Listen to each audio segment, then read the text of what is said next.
Kronik öksürük nedenleri ve tedavisi. Kaynak Acıbadem Sağlık Grubu Sağlık Rehberi. Kronik öksürük 8 hafta veya daha uzun süren öksürük olarak tanımlanır. Altta yatan birçok neden kronik öksürüğe sebep olabilir. Ancak çoğu durumda altta yatan neden tedavi edilirse kronikleşen öksürük kaybolacaktır. Kronik öksürük kişiyi hem fiziksel hem de ruhsal açıdan etkileyebilir.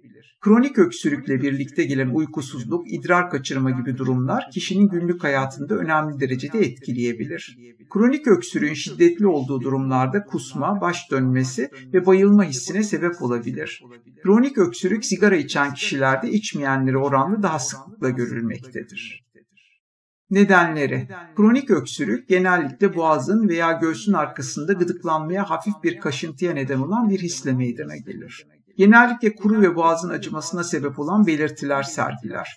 Kronik öksürükleri %90'ından fazlasının nedeni geniz akıntısı, astım ve reflü hastalığıdır.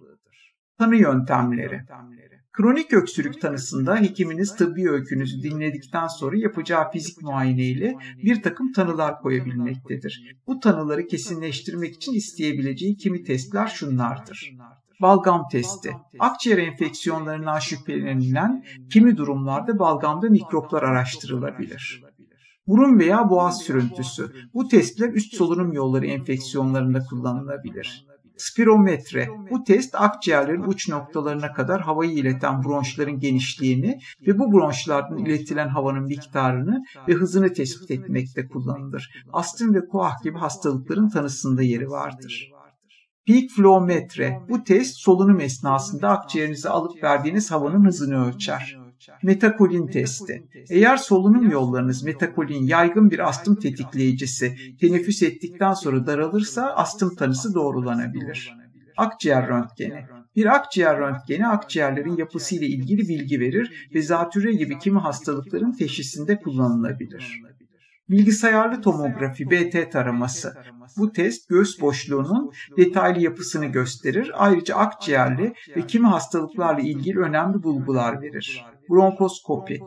Solunum yollarına ucunda kamera olan esnek veya esnek olmayan bir boru ile girilerek solunum yollarının doğrudan görüntülenmesi işlemidir. Eğer varsa yabancı cisimleri çıkarmaya veya şüpheli alanlardan örnekleme yapmaya uygundur.